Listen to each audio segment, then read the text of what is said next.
Hey guys, welcome back to another video on the Inside Spurs channel. Hope you're enjoying your Tuesday afternoon, whatever it is you're doing. Hope work's okay. I hope walking the dogs are all right. Whatever it is, I hope it's all going well. Got an interesting one around midfielder situation in this video. We'll talk a bit around a one in and potentially a one out and potentially one in to replace them.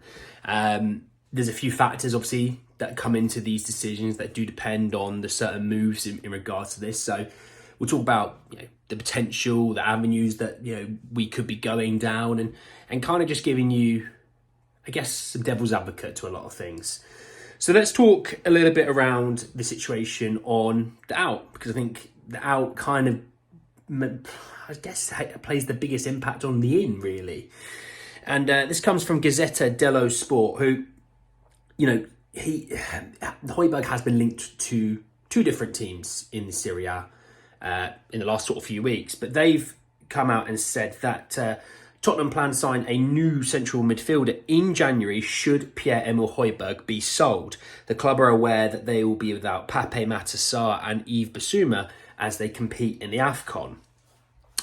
Now, when you think of the midfielder situation right this second, you've obviously got Skip, who seems to be backing up Bissouma as the number 6. You've got Højbjerg, who seems to be backing up Pape Matar as the right central midfielder, like a number 8 position. And you'll have James Maddison being backed up by Giovanni Lo Celso for the left central midfield position as the other number 8.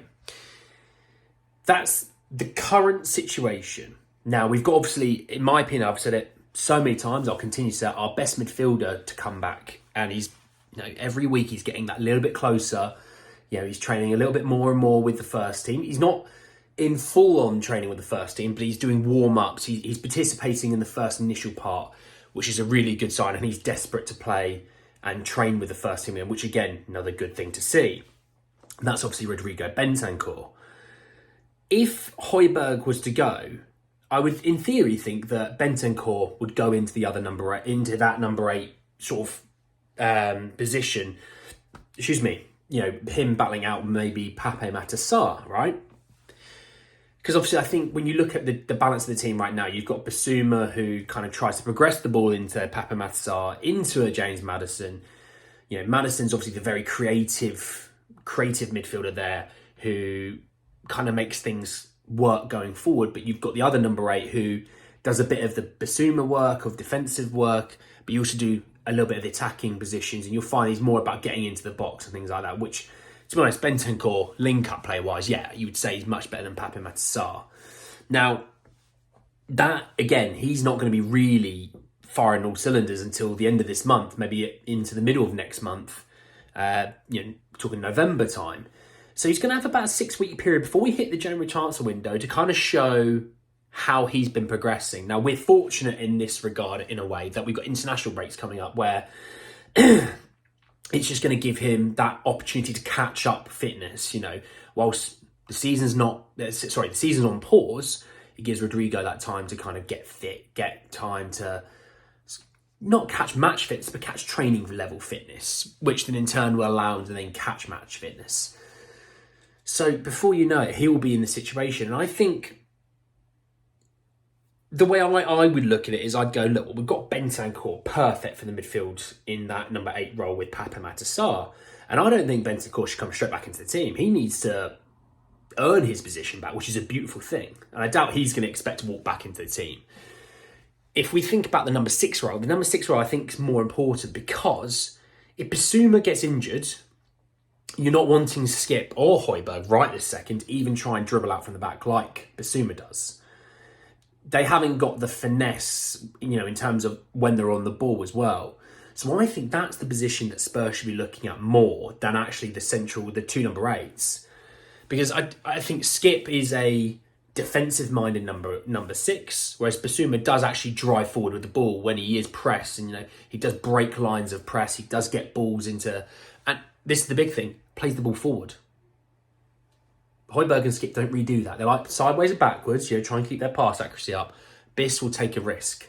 And that's what the system's about, taking risks, breaking presses to get onto back fours instead of having to break down 3 different lines of defence, So that's the interesting thing. Now, one thing I'm going to add to this is this came from Ekram Kanur, who put out the Juventus and Atletico Madrid are planning a move for Tottenham's 28-year-old Danish midfielder Pierre-Emile Højbjerg in January.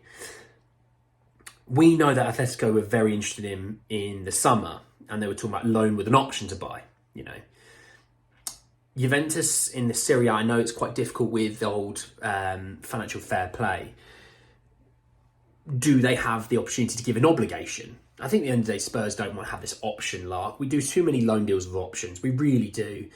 And we never seem to get the option picked up on the other side. I'd much rather go, let's bring down the quote option in terms of, you know, if it's 20 minutes, bring it to 15, but have it as an obligation. Make sure you're guaranteed to get something. I don't think, you know, I think teams are looking at going, I can get a 6-month loan, not pick up the guy, send them back, get someone else that's in cheaper in the summer who maybe is younger, maybe cheaper on the wages. Whereas I'm just thinking, why don't we just make sure we get something that works for us and works for them? I think sometimes we can overvalue our own players. I think that's the big issue. If we took 10% off or even 15 to 20% off what we think a player's worth, we'd end up getting a lot more deals, I think. That's my humble opinion. Doesn't mean it's true or not. But yeah, definitely something to keep an eye on those two. And then, yeah, just a bit of an update around Tanguy Ndombele. As you're aware, he's not really played whilst he's been at Galatasaray. Supposedly so, he's been told he's overweight. And he needs to lose weight within the next month. Supposedly so. I saw these reports and rumours. I don't know if they're true or not. And I hope they're not true. I think Tanguy would tear up the Turkish league. I really do. So I'll keep an eye on that one for sure. And yeah, if you want to have a bit of an update around this whole Liverpool PGMO situation, two things. They've had their request granted for the audio between the refs and VAR for, I think it's the Diaz goal, I think. I'm not too sure exactly. I know it's definitely be that, but if there's more, I don't know. And the other thing is they're actually appealing the Curtis Jones red card. That was the first of the 2 red cards for the tackle on Basuma. So interesting to see what they make of that. Do they, you know, I mean, they got the appeal, and obviously it's a 3-match ban. When you get sent off directly, obviously it's a 3-match ban. I wonder if the FA maybe go, if we rescind it, maybe we get a bit more good faith within the Liverpool faithful. Or does that antagonise them that little bit more to say, see, if you didn't get sent off, you know, I wonder, they're in a really bad position, the FA and the PGMOL. I think Liverpool have kind of put them there, obviously, and rightly so. Look, VAR, you can't just keep apologising and then continuing on. You know, if you or I make a mistake at work and we apologise 14 times for, you know, mucking up consistently, normally our bosses go, look, you need to get out. Off you go. You know, we can't have this anymore. You keep making mistakes every week. It's a learning period, but there's, you know, it should be no different. So I'll be interested to see what they do with that. But anyway, guys, let's end the video. Hope you did enjoy it. Drop a like on the video if you did. Hit me in the comment section below around the Pierre Højbjerg situation. Do you see it the way I see it, with Bentancur filling in that number 8 position, maybe work more on the 6? Or do you think we need to work on the 8 position as well? Let me know on that. But definitely let me know your thoughts and feelings about the PGML situation, Curtis Jones appeal, and Tanguy Ndombele situation. Be interested to see what you think on that one. Subscribe to the channel if you are new. Road to 1400 for sure is on. And subscribe, hit the bell notification for more. But anyway, guys, that's the end of the video. And I'll see you all very, very soon. Take care, guys.